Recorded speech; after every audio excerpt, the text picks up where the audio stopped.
Welcome to the session today. Hope you all can hear me. Can you guys confirm once?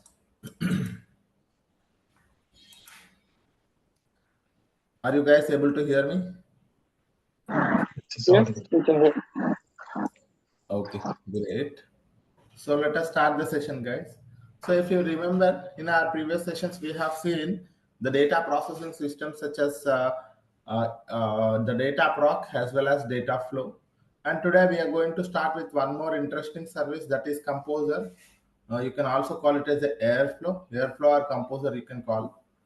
So let us try to understand what is Airflow, what is Composer, and with the help of the Airflow, what we can do. So let us try to understand today. Okay, sir, Composer is one of the fully managed workflow orchestration service. It's a fully managed workflow orchestration service. So when I say orchestration service, if you have a plenty of workflows, if you wanted to orchestrate them, then you can use Composer, and it is a fully managed service. Okay, when it is a fully managed service, you don't need to worry about creating any infrastructure. But in the Airflow or Composer, if you wanted to use, we need to create the environment.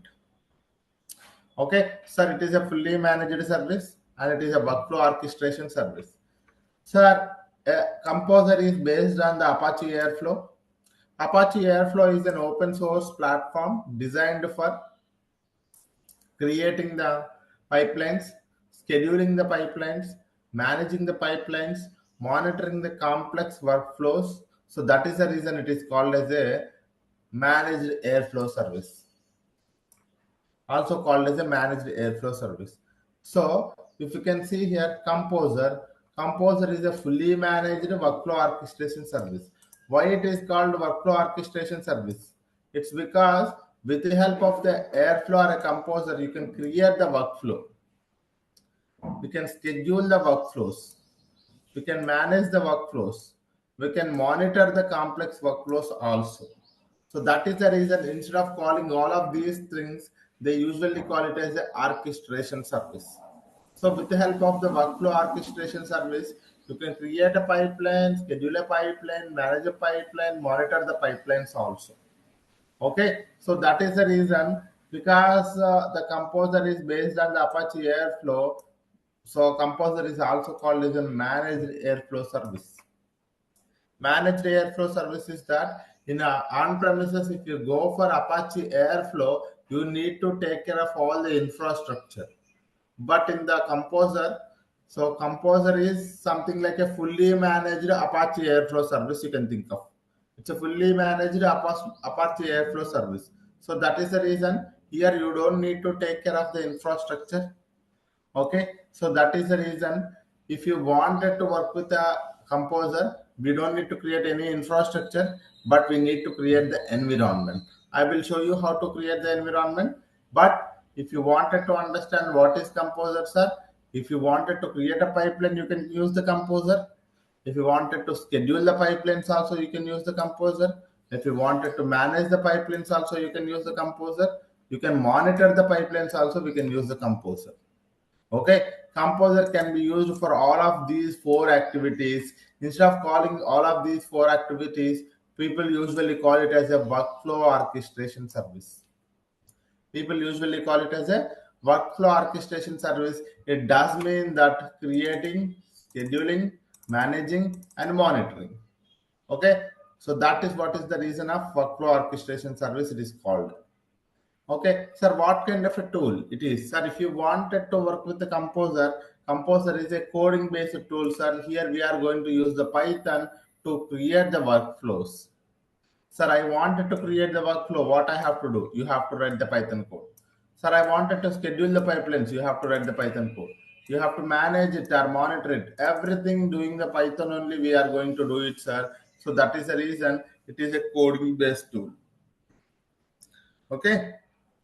Composer or Airflow is one of the coding-based tools similar to your data proc and data flow.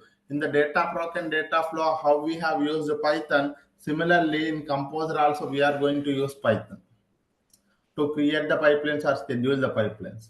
Sir, can we use the data proc for the streaming jobs? Can you guys tell me? can we use the data proc for streaming jobs? Can anyone tell me? So we have seen data proc and data flow. Data flow is for streaming data, and data proc is for batch proc.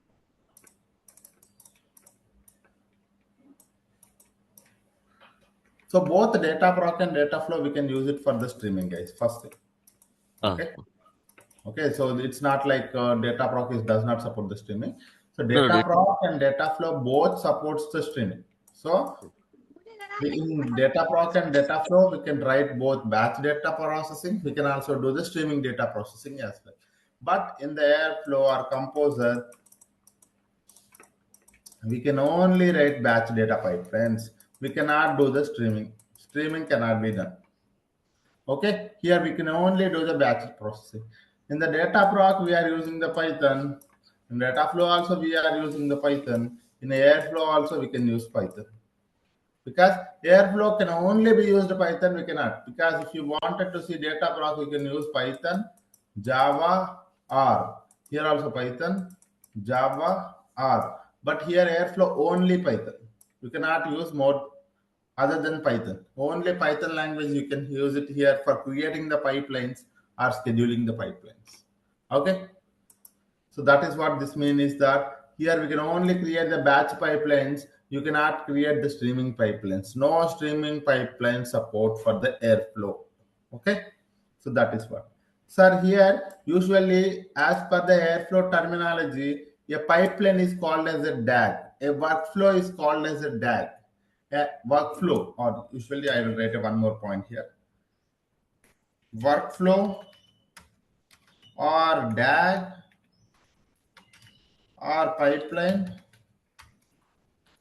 all these are same only, sir. All these nothing but a series of tasks, right? A pipeline is nothing but a series of tasks connected together. A DAG is nothing but a series of tasks only. A workflow will be having series of tasks. Workflow is nothing but a DAG. DAG is nothing but a pipeline. Pipeline is nothing but a series of tasks, guys. So these are all synonyms you can think of. As per the composer terminology, we call the pipelines as a DAG. As per the composer terminology, we are going to call it as a DAG, guys. We don't call it as a pipeline here. We usually call it as a DAG.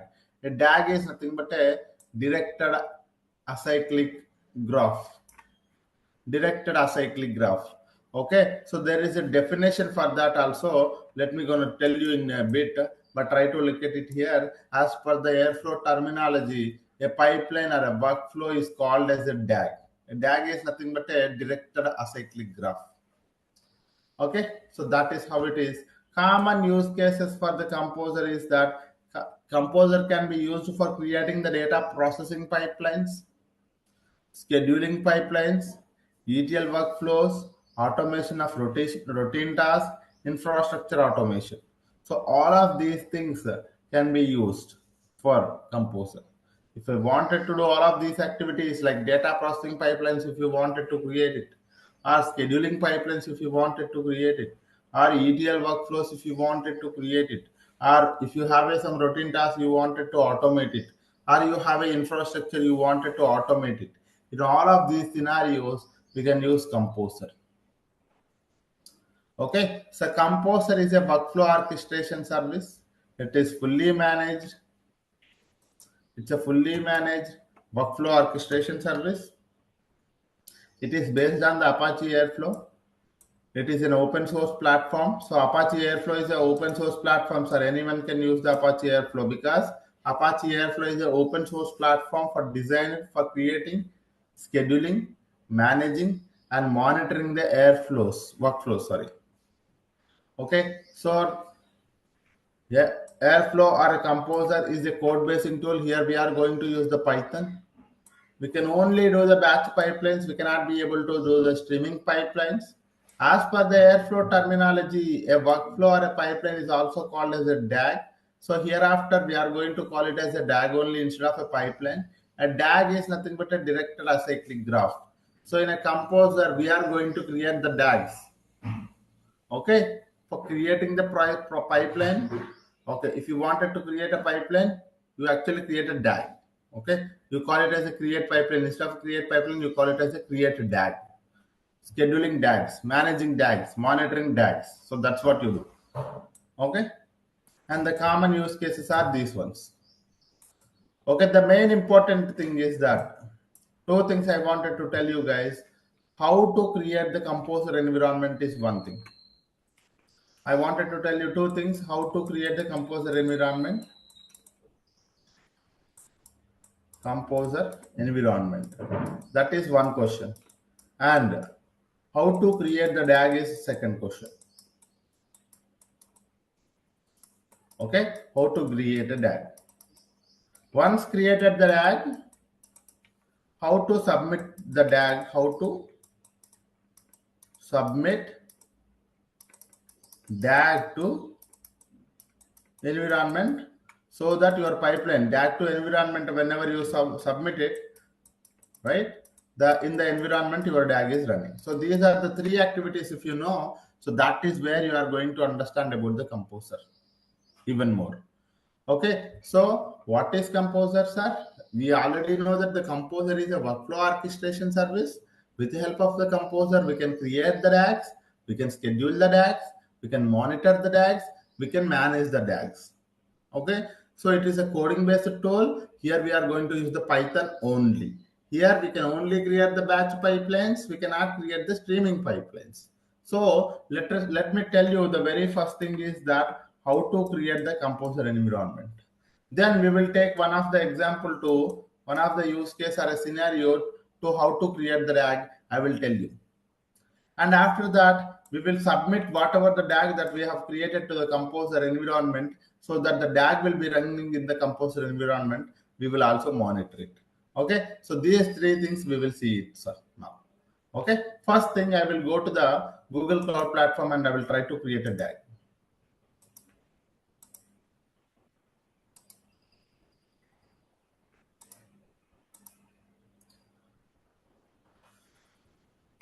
Sir, if you wanted to create a DAG, this is how the environment looks like. Okay, so if you wanted to come to, so if you wanted to go to the composer, you search with composer. You can see here manage workflow orchestration service, composer. Click on the composer here. Click on create environment.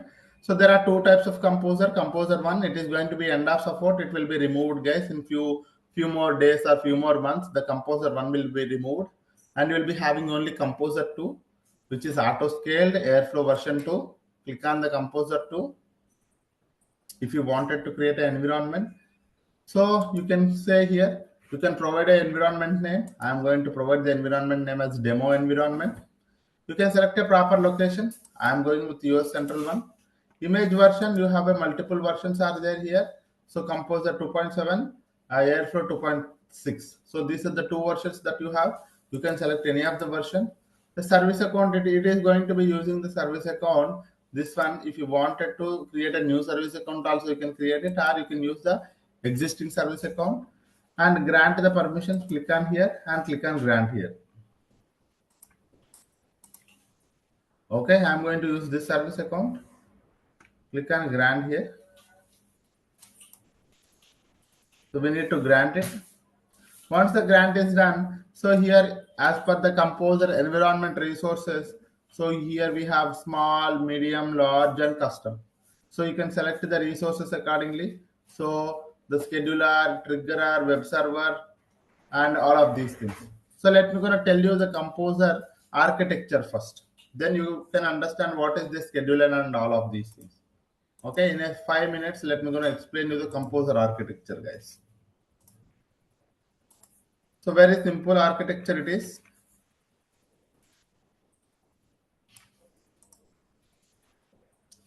Hope you all can see my screen. So as per the composer architecture, it has total four main components are there, guys. Four or five, I would say. Five main components are there. The very first component is DAG folder. Second one is scheduler. Third one is executor. Fourth one is web server. Fifth one is metadata database. Total five main components are there in the Airflow architecture. One is DAG folder. A DAG folder is something that where we keep the DAGs. A DAG folder is something where we upload the DAGs. DAG is nothing but a pipeline. You create a pipeline code and you upload the pipeline code here. So you as a person using the pipeline, using the Python, you are going to create a DAG, and that DAG you are going to upload it to the DAG folder. What is a DAG folder, sir? A DAG folder is where you are going to upload the DAGs, so that those DAG folders are the ones which is having all the DAGs one by one. And you have a second component, scheduler. The scheduler is always connected to the DAG folder, and it will keep an eye on the DAG folder. It will always scan the DAG folder. So whenever a new DAG come into the picture, scheduler will scan it. So each DAG will be scheduled to run at some point of time. You might have mentioned some scheduled time also. Each DAG will be scheduled to run at some point of time. Maybe this is at 1 a.m. if it wanted to run, or maybe at 2 a.m. So each DAG is going to be scheduled to run at some point of time. So what the scheduler will do is that it will scan the DAG folder, and it will submit the each DAG to the executor for the execution purpose. Okay, so this is what the scheduler will do. Scheduler will extract the DAGs from the DAG folder, and it will be submitting it to the executor for the execution purpose. So what is the executor will do? Executor is the one will be processing all the entire DAG. So each DAG will be having the task. So all of those tasks will be running in the executor only. So executor is the one where the actual execution is going to be taking place for each DAG. Okay, scheduler will keep the DAGs as per the scheduled time and picking up them and picking up them and submitting it to the executor for the execution purpose. So that is what is the scheduler will do and executor will do. And once the executor is doing some kind of execution process, if you wanted to see some kind of a process, for example, my DAG is having like 3 tasks. Task 1, task 2, task 3. Sir, I wanted to see the status of my each DAG, whether it is successful, the task 1 is failed, why it is failed. All of those details, if you wanted to see the task status and DAG status, if you wanted to see whether it is running or not, whether the each task is running or not, if any of the task is failed, if you wanted to see the status of the task 3 and why it is failed, what is the reason of failing, if you wanted to see all of those details, you can go to the web server. Web server is like a UI tool. It's like a UI. So when you click on the web server, an entire next tab will open. There you will be able to see the status of each DAG. Each DAG will be listed out here, and you will be able to click on each DAG, and you can able to see the status of each task inside that DAG. So that is what the web server will do. And finally, we have a metadata database. That is our final component. The name itself, it is saying that metadata database. So it is a database storing the activity of scheduler, executor, and web server. Okay, so metadata database will store all the tracking details about the scheduler, executor, what they are doing, why they are doing, when they are doing, how they are doing. All these details will be stored in the metadata database. So that is how all the metadata details will be stored in the metadata database. For later point of time, if you wanted to see it for the audit purpose, or if you wanted to check the logs, you can able to go to the metadata database and check it. Okay, so this is how usually the Airflow architecture will be there. So you as a person using the Python, you are going to create a DAG. Those DAGs you are going to submit it to the DAG folder. Once you upload it to the DAG folder, scheduler will scan the DAG, and it will picking up them and submitting it to the executor for the execution purpose. And if you wanted to see the execution status, you can go to the web server for detailed execution status and why it is failed, why it is successful, all of those details here. And metadata database to keep the track of all of these activities, what they are doing, how they are doing, and when they are doing. All of those details will be stored here in the metadata database. So this is how the Airflow architecture will be.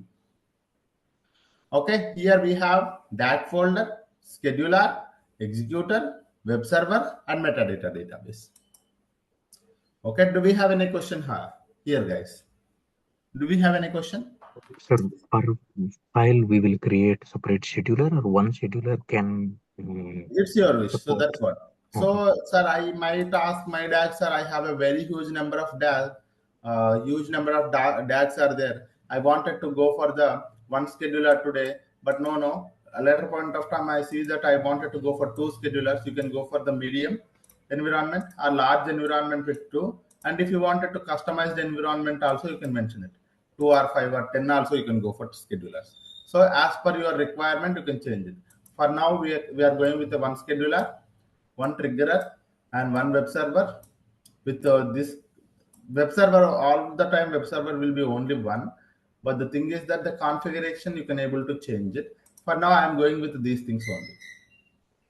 Okay, one scheduler will be there, and the executor, nothing but a workers. In the each worker node, you will be having the executors which will be very useful for the execution purpose. And in this small environment, you will be having maximum 1 2 3. That means maximum three worker nodes will be there. As per the requirement, it is going to be using those pool. Okay, so first it will start using the one. If it is not enough, it will assign one more worker, that is two, and maximum it can go for three workers. And the worker configuration is also here. If you wanted to change any of the configuration, you can go to the custom and you can change it. Sir, I want one worker, and the CPU storage I wanted to make it one. This is also one. 2 GB, 1.78. So anything, if you wanted to change it, it's your wish. You can come here and change it. Okay, so that is how it is. So for now, I'm going with these are the predefined environments. This is a custom environment. Okay, once you have provided those environment, you can just click on create. The environment will be created.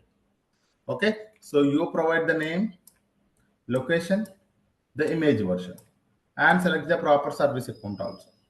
Once you have selected all of those environment details, the basic details, then provide the environment details such as how many schedulers you need, how many triggers you need, what is the web server configuration, what is the worker configuration. Provide the configuration details here. Just click on create. Automatically, the entire Airflow environment will be created at the backend. Okay, entire Airflow environment will be created at the backend. So that is what will happen at the backend. So here I have already created it. It takes at least 20 plus minutes, guys. I'm telling you, it takes at least 20 plus minutes. So that is the reason I have already created the environment. I have created it, not here, sorry. I have created it at 6:33. It was created at 6:52, just now, like maybe 5 minutes back. So almost you can see here, almost it took 20 plus minutes. Okay, so that is how, if you wanted to create an environment, it takes at least 20 minutes, guys. Make sure whenever you are creating, you wait for 20 minutes. Okay, so that is the reason I have already created it.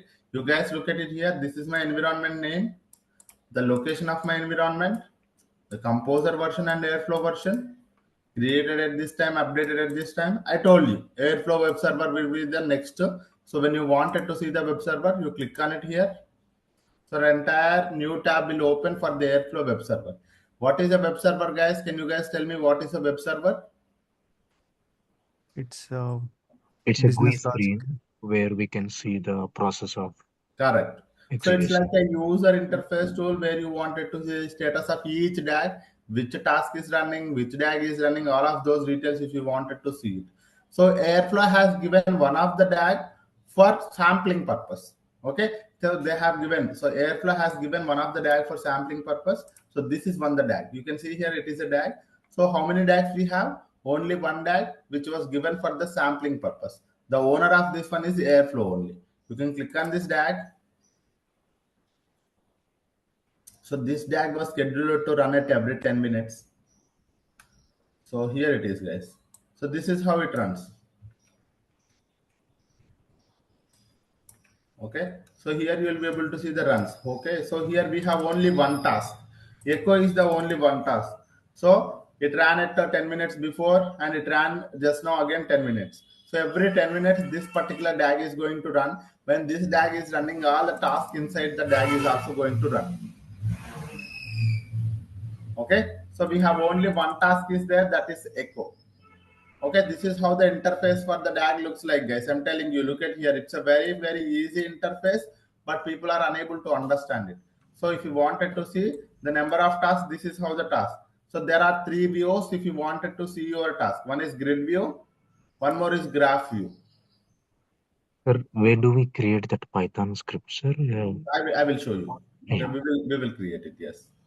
So this is a graph view. So here you will be able to see the again. Sorry, not this one is not the graph view. Here it is the graph view, guys.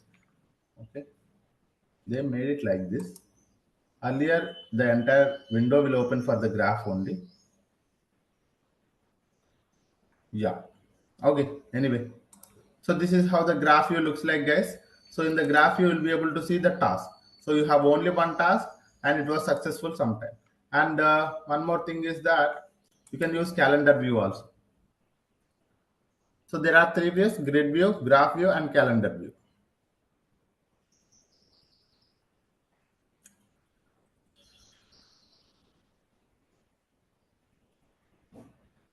A calendar view shows for each date how many times it has successfully, how many times it has failed, it will show.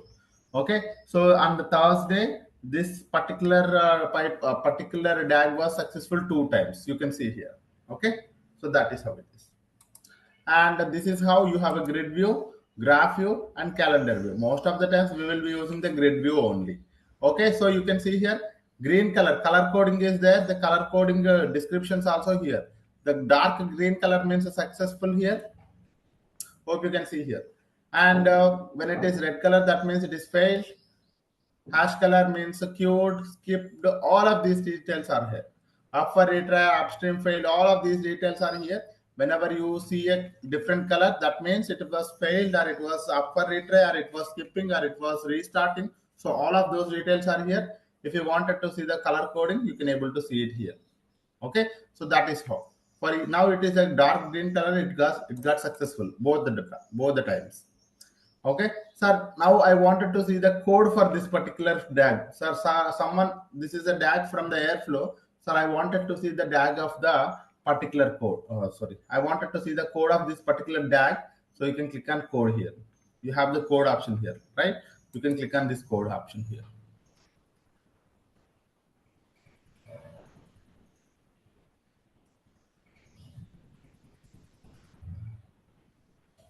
Okay, so this is how here you have the code, sir. You will be able to see the code. So this is the code. So you can see here in the code, you have imported all the options. You have defined the DAG.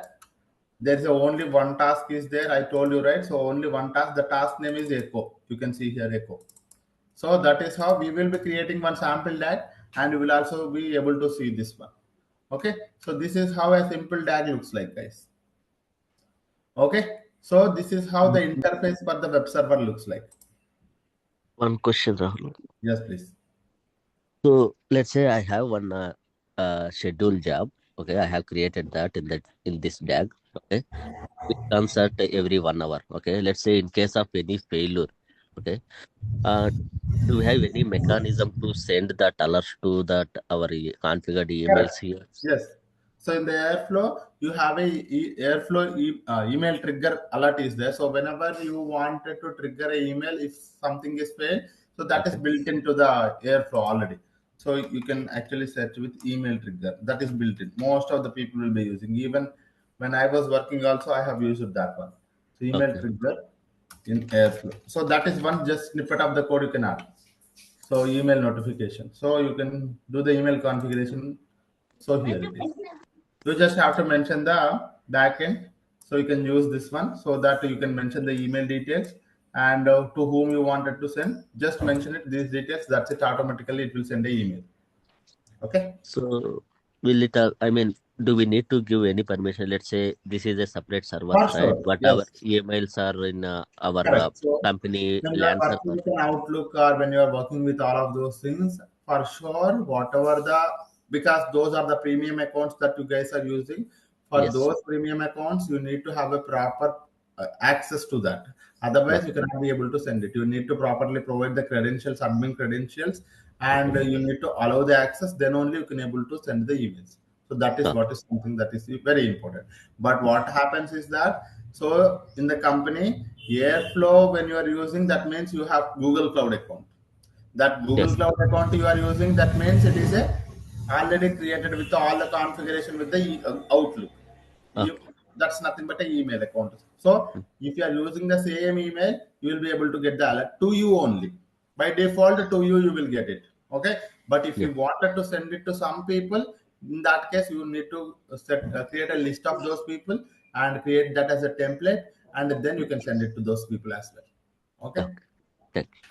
So that is possible, yes. And Sir, this is one yeah. couple of questions, sir. So we have a composer data flow, right? So if I create a task in data flow, can I use the same task in the composer to schedule it? Of course, that's what I'm going to tell. Yes. Okay. So what happens here, that the use cases, let us try to understand. So the use cases is that, sir. Sir, using the Airflow or Composer, whatever it is. Sir, I am calling Airflow or Composer, both are same. Sometimes I call it as Airflow or Composer. Both are same, okay? So using the Composer or Airflow, you can create the pipelines. First thing. Sir, I have a pipelines. I wanted to create a pipelines. Nothing but data processing pipelines. I wanted to create it. Can I create it, sir? Yes, you can do that. Okay. The next thing is that, sir, I have a Airflow as a scheduler here now. So here Airflow as a creator. Now Airflow as a scheduler. Sir, I have a data proc jobs. Sir, I have a data flow jobs. So can I schedule them? Yes, you can schedule it, because data proc jobs and data flow jobs we have manually submitted. Using the scheduler, you can schedule it to run these jobs at some point of time, maybe at 7 a.m. every day. Okay, so that these jobs are going to be running at 7 a.m. every day.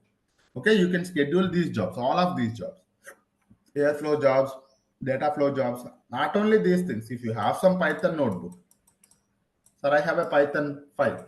If you wanted to schedule it also, you can schedule it. So anything can be scheduled with the help of the Airflow. Okay, for scheduling everything, you need to find the operator. Okay, for scheduling or working with those different services, integrating with the different services, we need to find the operator. Operator is the one which defines the task, what we are doing here. Okay, so that is how I will tell you. Don't worry about that as well.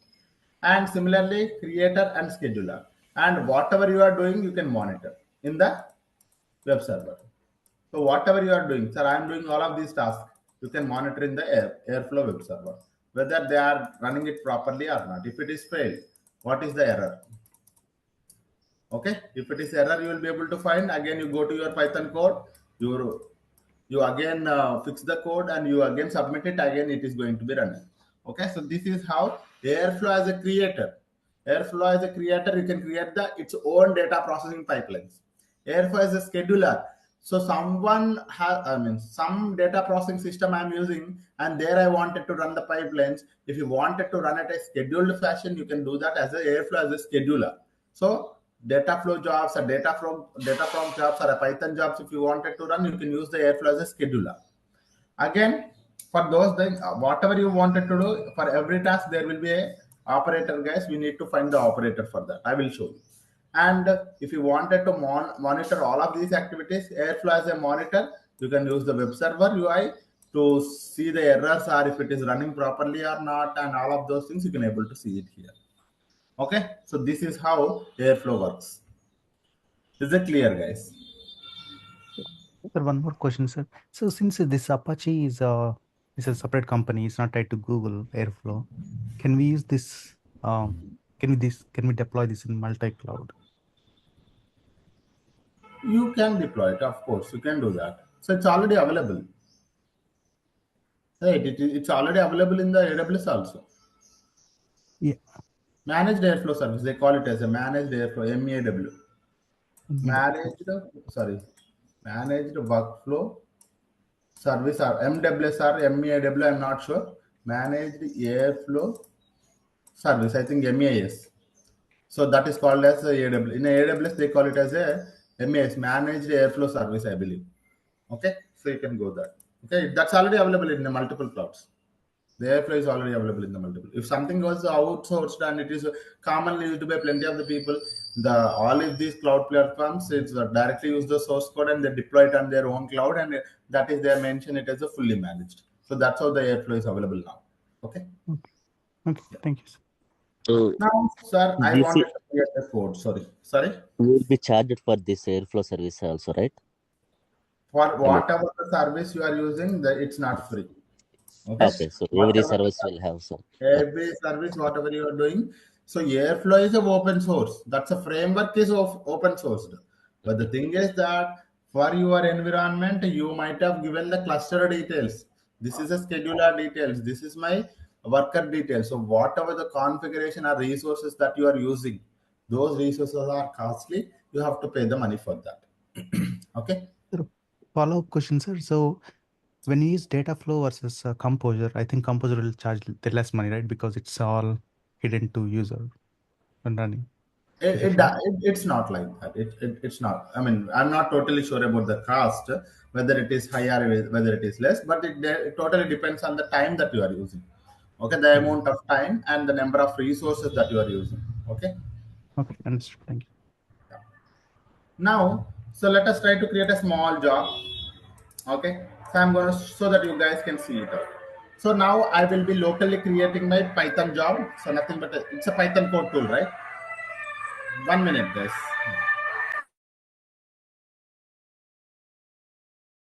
So we are going to create a small DAG here. Those DAG we are going to submit it to here. Sir, as I told you already, so where we have to keep the DAGs?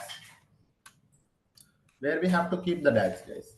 We have to keep the DAGs in the DAG folder. You can see here we have also the DAG folder is also available. So DAG folder, if you right click on it and open it here, so this is where you have to keep the DAGs so that those DAGs will be scanned and shown up. It will be show up here. Okay. So whatever the DAG you are seeing, that means it is there in the DAG folder only. So when I open the DAG folder, it is already available here. So DAG folder is nothing but one of the Python file, right? So I am going to create one of the Python file and I upload it here so that the scheduler will scan it. And if it is valid DAG, it is going to be showing up here so that you can able to run it manually. Okay. So let us try to create that one of the DAG.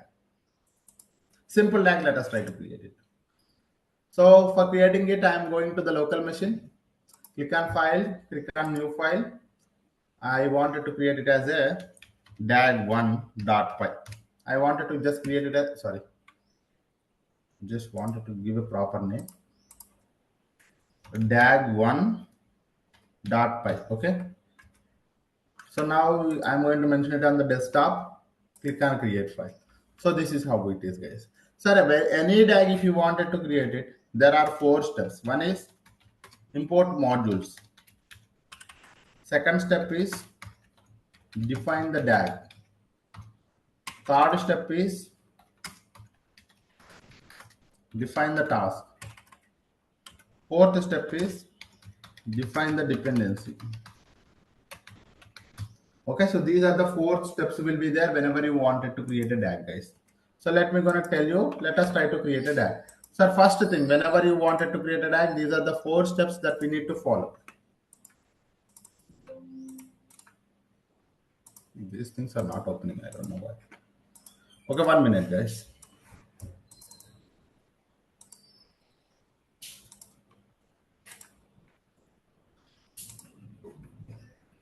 Yeah, whenever you wanted to define a DAG, so first 4 steps we need to follow. One is importing the modules, defining the DAG, okay, and defining the task and define the dependency. So these are the 4 things that we are going to do it all the time. So let me gonna tell you first. So if you wanted to use any DAG, first importing the modules, right? So we need to import the Airflow and we need to import the DAG for sure. For sure, if you wanted to import the Airflow, for sure we need to import the Airflow, and from the Airflow we need to import the DAG. These are the 2 things must. And the next thing is that we need to define the DAG. We will see if any of the modules are required, we will add it later. So if you wanted to define the DAG, each DAG definition will have all of these details. Such as with the DAG, you mentioned the level 1 DAG composer. Your DAG DAG name will become this one only, level 1 DAG composer. And you have to mention your scheduling information. Scheduling information will follow the cron job format. So 5 stars will be there. Each star will defining the, we can also go here. Each DAG will define the a numerical number only. First star will define the minutes, second star hour, third star day, fourth star month. So 5 stars will be there. If you wanted to provide the scheduling information, we have to follow this DAG. So if I wanted to run at 5:30 every day, so you can mention here 5:30. So 30 means minutes, 5 means hours. So every day, every month means these are the stars. Every means a star. And if you have any kind of a default arguments, you can create it as a default arguments. I am going to create those default arguments here. I'm mentioning those default arguments here, guys. So owner information, you can mention owner as a developer. Start date, when this pipeline has to, when this DAG has to start, or it has to start from, 1 minute, I forgot the date time. The date time. So we import the date time also first. So I wanted to import the date time. We are using the date time, right? So I will import the date time also.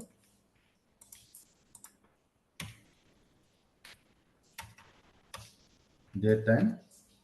So it will be having year, month, day. So we have to mention the year, guys. 2024. Month is 4. Date is 25. So this is how the start. It is starting from today. Retry. If it is failed, you wanted to retry it or not. One time I wanted to retry, you will mention. So when it is wanted to retry, after 5 minutes I wanted to retry, or after 2 minutes you wanted to retry. You can mention these details. Okay. So while you are defining the DAG, you mention the DAG ID. This is your DAG ID. This is your scheduling information, and this is your owner details, start date, retry information, and retry delay. Okay, so this is what you can mention all of these details. So this is how the DAG will be defined, guys. Once the DAG is defined, so you can see here, guys, it has to be started from here as per the syntax. Here also you need to start it from here. Okay, I'm going to start it from here. Okay, now what I wanted to do, sir, I wanted to move the job. Sorry, I wanted to load the job from the GCS to the BigQuery. I have a CSV file. I wanted to move the data from the CSV file to the BigQuery. So that is what is my task. The task is that I have only one task now. Task 1, I am going to create it. The task 1, I wanted to move the data from the GCS to the BigQuery. So this is for this one, we need to find the operator. For every task which we wanted to do it, we need to create the operator. So let me going to show you how to create the, we don't need to create the operator, we need to find the operator. 1 minute, guys, please. Fine. Listen.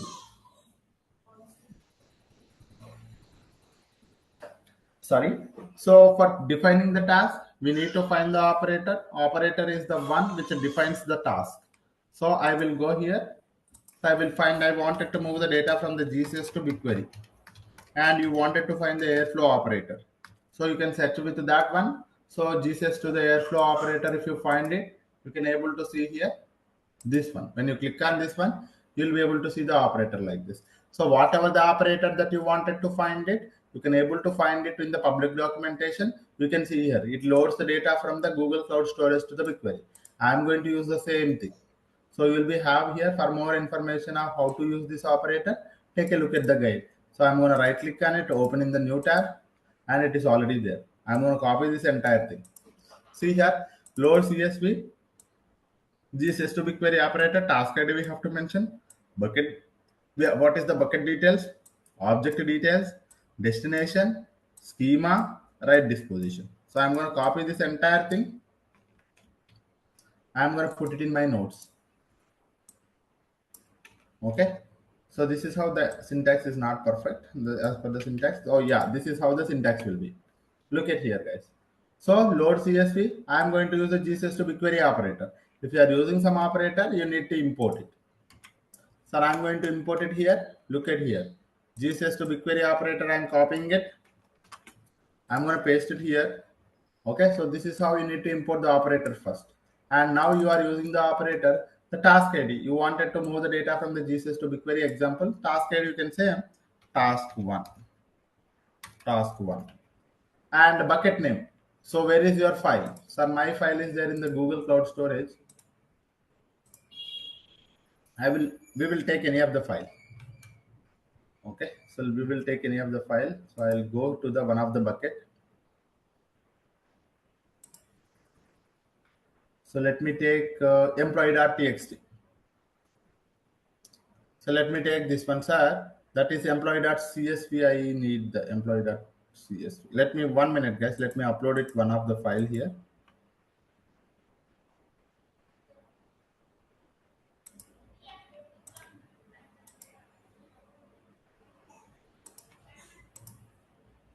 Yeah, I'm gonna upload here one of the file that is employee.csv. So here you can see here, guys, we have a one of the file that is employee.csv. So you can copy this path. So what is the bucket details? So you don't need to copy it. You can copy the bucket name and you can go to your code and just mention your bucket name and just mention your file name also. My file name is employee.csv, right? You can mention employee.csv. That's it. So you need to mention the file name. This is your file name. You can copy or you can paste it here directly like this. Okay, so that particular source file is there in this particular bucket and the file name of that particular source object is this one. And where do you want it to send it to? So these are the two variables. Let us try to create it. Sir, I wanted to mention one variable, that is dataset name and table name. You wanted to load it to the BigQuery, right? Sir, I wanted to mention the dataset name. Let me go to the BigQuery also.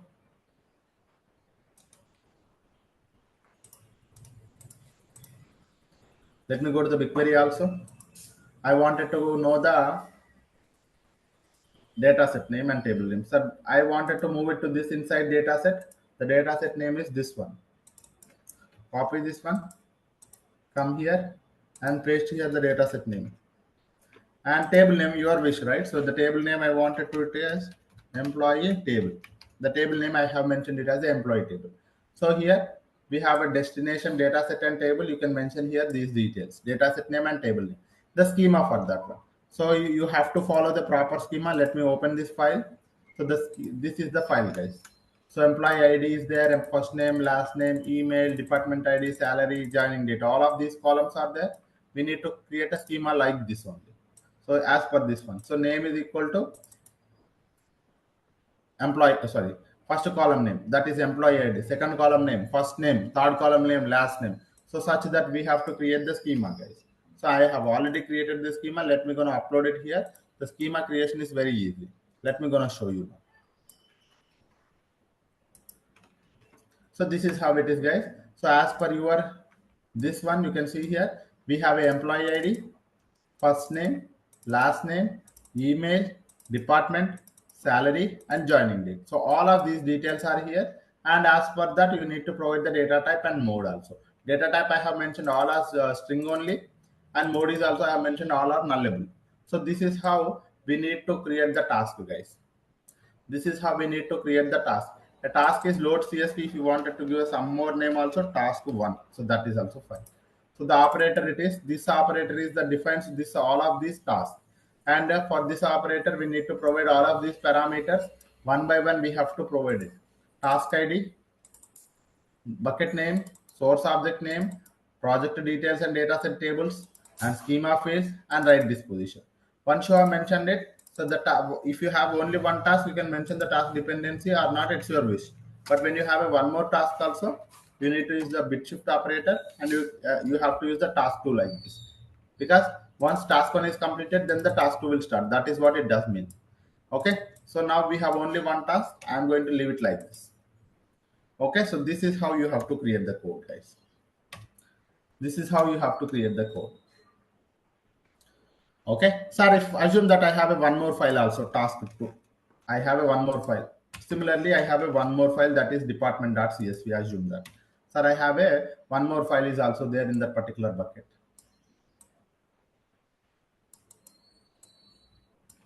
Copy this one, the bucket name, I'm going to mention it here.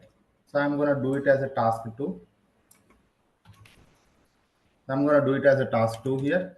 And that file name is department.csv. and the data set name is there. Table 2 name I wanted to provide it. The table 2 I wanted to mention it as a department table. Okay, department table. So this is how I have two tasks, task 1 and task 2. So whenever you have a task 1 and task 2, you follow the dependency. Once the task 1 is completed, task 2 you wanted to start it. So this is how whenever you have a two task, you mention the task 1 and you mention the task 2. Okay, now save it. So all the details are there. Let me see here whether we have the departments.csv is there or not. So if it is not there, let me also upload it. Okay, so it is uploaded. So we have here employee CSV file and department.csv file is also there. Okay, so what it will do, if I submit this code, to our DAG folder, automatically it will be running in the scheduler, right? So let me gonna do one thing. So first what I will do, I have saved this file. I will go to my DAG folder. This is my DAG folder, sir. Where you have a airflow monitoring.py, this is your DAG folder. You can click on upload. You can click on desktop. This is your dag1.py. You can select that one. Okay, you can select that one. So you have here the dag1.py. So that's how you submit it. So that is what we are seeing, right?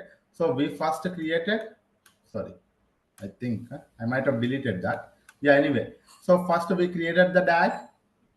First we created the environment and then we created the DAG, and now we have submitted the DAG to the DAG folder so that our Airflow scanner will scan it and it will show it here. Okay, so let us wait for 1 or 2 minutes so that it will scan it, and it will, if you wanted to run it, we can manually run it also. Okay, let us wait for some time so that it will scan it. Okay, so if meanwhile, if you guys have any questions, you can ask me.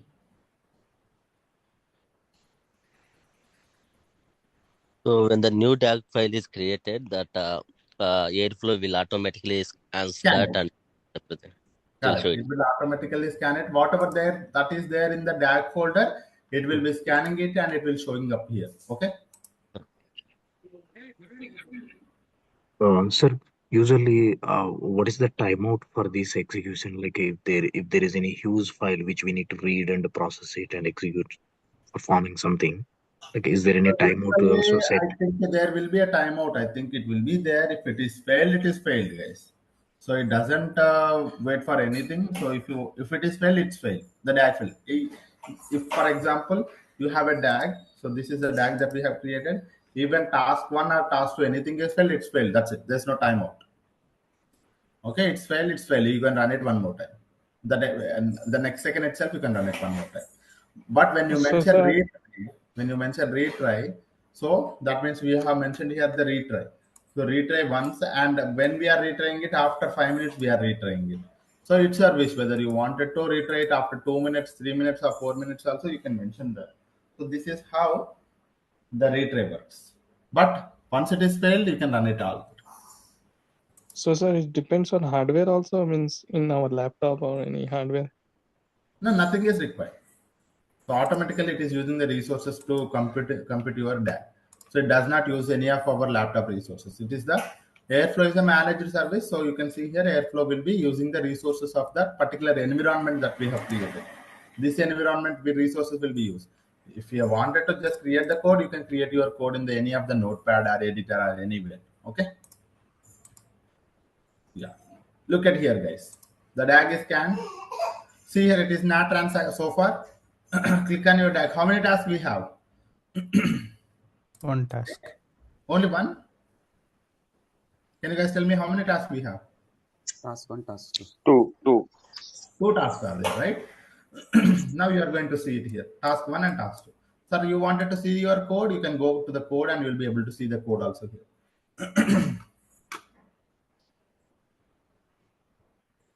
Okay, here you will be able to see your code. Okay, so a systematic code that you have written, it will be shown up here as well. And now I wanted to run this task, but this task is going to run at tomorrow at 5:30, sir.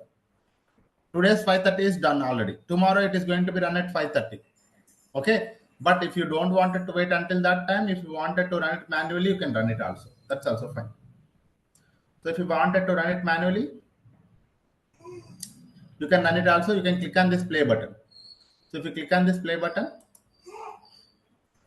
trigger DAG, so it will be running manually now. You can see here, first it is queued. Okay, so you can see here the color coding. And then it is going to be running in next second. Starts running. Okay. So here one task is done successfully. And next task is running. Light green color. It will become the dark green color. That means it will also be successfully run. Let us wait for some time. So both are successful. If you wanted to see the tables in the BigQuery dataset, you can come here and refresh it so that you will be able to see employee table and department table. Both are created. Okay, so this is how the DAG will answer. Okay, so this is how, if you wanted to, with the help of the DAG, with the help of the Airflow, if you wanted to create any DAG, you can able to do that. Even the data proc jobs also, data flow jobs also, you can able to do that. Okay, yeah. Any questions, guys? This Airflow is nothing but cron job concept in the Linux, right? Like it automatically schedules and maintains that. We are using the cron job format only here. Okay. Scheduling part. Only for scheduling, we are using the cron job format. Okay, but all other framework is a Airflow framework. Okay, yeah. Sir, before submitting into the pipeline, can I validate this code in the Visual Studio Code, whether syntactically or? If you wanted to, you mean to say you wanted to check This it code. whether this Yeah, code is this running or code. not. Yeah. Usually, we have in development, right? YAML script we can able to validate if No, any you comma can is missing. export. See, for example, you can If import any, the, you can install the Airflow here. Pip install Airflow, you can do that, and you can write your code, and you can run it manually, one by one, cell by cell. You can run it, and then you can go for the production. Okay, so that is possible. It's a Python code. You can install the Airflow. You can once installed, you can import all of these things. You can run it one by one. Okay, it will run. You're getting my point, right? yeah, separate editor kind of you're telling, right? You can make it as a notebook and you can make it as a cell by cell. First install the Airflow, that is the important.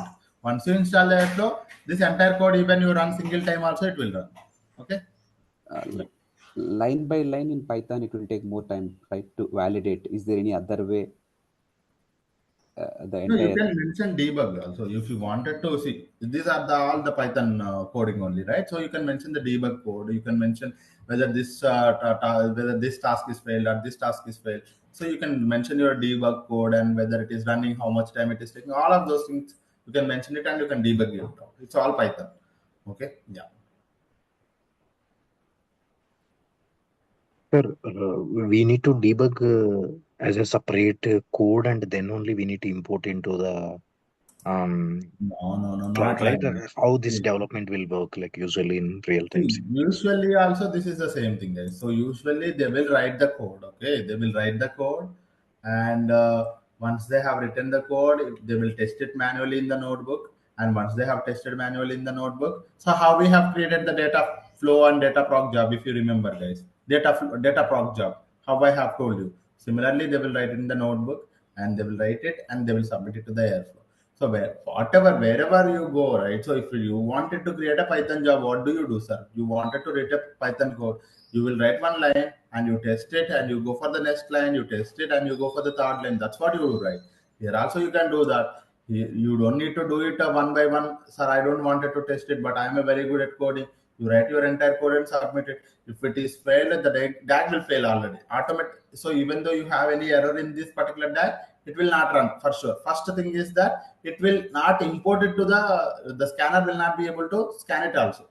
Okay, the scheduler will not be able to scan it if you have any error. First thing, and in task wise, if you have any error, the task will fail, and the task will tell you what is your problem with the DAG, and at that particular time, it will also tell you which line it is having the error. You can come to that particular line. So if it is having error here, 36 line, it is having an error. You come to here and you fix it again. You upload it. So that is what you do.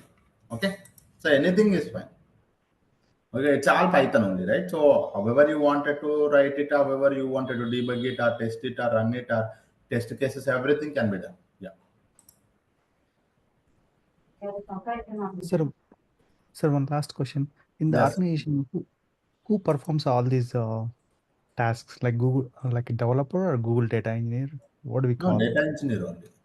It's data engineer. Okay. Yes. Okay. Thank you, sir. Yes. So all of these tasks will be done by the data engineer only. Yes. So is there any like a additional steps we need to create when we create pipeline, right? Generally like a vulnerability and then scanning, like steps will be there, right, to execute like this. Is there any steps is there for this? No, not like that. For the environment, it's already whatever the environment that you are creating, it's a managed environment. You don't get that much of flexibility here. Yeah, Okay. but So when what you are saying is that vulnerability, all of those things are like when you are deploying your own containers, when you're writing your own code, your own virtual machines, right? So that way you will think about whether that is safe or not. But in this case, it's already managed. That flexibility you do not have it here. Yeah. yeah, I mean the stages like a vulnerability stage, The code quality, sonar cube, like that Those stages. things will be taken care. Those things will be. See, this is not about the airflow, right? The code scanning, all of those, it will not come from the airflow. Okay, sir, I have a CI/CD. In my CI, I am going to integrate the task, and while I'm integrate the code. While I'm integrating, I wanted to have some test cases. I wanted to check the whether the code is properly valid, syntactically correct or not, or it is having a bugs in the code. And if you want it, so those things are comes under your CI/CD, guys. Okay, it doesn't worry about the airflow. So plainly, airflow will submit and run it. Before airflow, you wanted to test your code.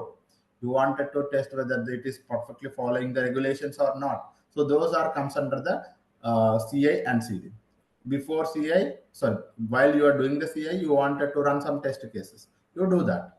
You write your code in the test cases, you run it, and everything will be run. While your deployment, your code will be this particular code will be deployed to your Cloudflow, Airflow. Okay, so that is how the Airflow will work. Okay, it does not worry about the airflow. You don't need to worry about the airflow for test cases, vulnerability, all of those things. You do it in the your CI/CD, so continuous integration, continuous deployment. That's where your things will come into the picture. Let's not combine both of them. Okay. And then in that case, the airflow cannot be used for this Google Kubernetes engine, right? So it will be deployed on Kubernetes engine only. It is deployed on Kubernetes engine only. Actually, it is deployed on. See, so that's what I'm telling you, guys. See, if you wanted to manually deploy it, you can do it. Why it's already open source? You can deploy it manually. Why you have to come to the managed service? Okay, internally, what it will do is that it will deploy on Kubernetes only for sure. But when you are using the Airflow, when you are creating an environment, it deploys in the internally there only. No, no, no, sir. I will make sure my own environment. I will try to deploy it. It's your wish because it's an open source. Okay. But we never used it, right? Whenever we created Composer, this GK internally it will taken care this parts and all. I'm telling you guys, so when you are working in the manager service, you don't worry about it, how you are creating and what you are creating. You provide the configuration, internally it creates it. Okay, so that is what you call it as a managed services or a fully managed or serverless. So that's how the serverless systems like that's where you are going to get a less flexibility when it comes to the infrastructure details. Okay, so that is the reason you are not going to see it. Okay, actually when you are actually doing this environment we are creating, you go and check it out in the airflow. For example, if I go and check it out in the Kubernetes, you will be able to have that particular environment created for the Kubernetes cluster. Okay, so that is what it will do. Okay, so if you don't want it to manage it, you don't want the managed environment, you go for the your own one environment. Okay, yeah. Any other questions, anyone? So these are the resources that is creating, right? So you can see here the cluster is created. Okay, if you wanted to click on this, right click on this, then it will directly flag it to the GKE cluster only. So when you are creating an environment, for sure it creates a environment in the GKE only. So this is how your cluster is. This is your cluster name. Okay. So you are in the Kubernetes engine. This is your clusters. Okay, one cluster is created and it is managed by the Kubernetes cluster, and it is a managed environment for the composer. So that is how it manages internally. Okay, it does not ask you, do I have to create it here? Do I have to worry about these things? It does not ask you. You provide the configuration to internally create everything. Okay. And it will be under the same data center only, right, sir? These clusters and all, it All will of be. these things, whenever you select one location, all of those things are comes under the same. Yes.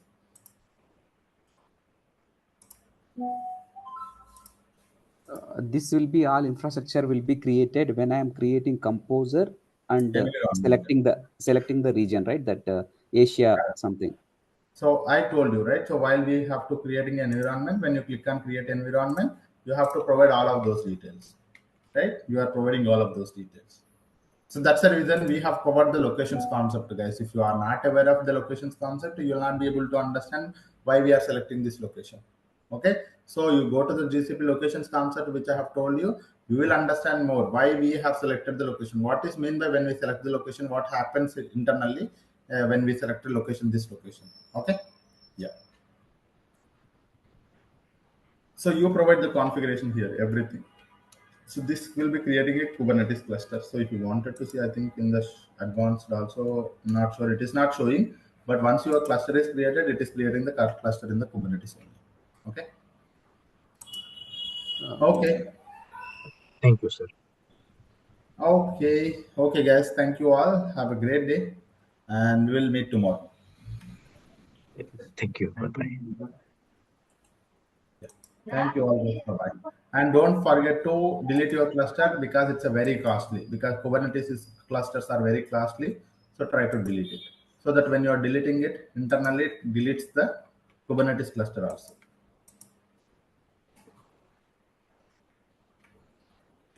Okay. Okay, guys. Thank you all. Okay, thank you, sir. Bye-bye. Thank you. Thank you all.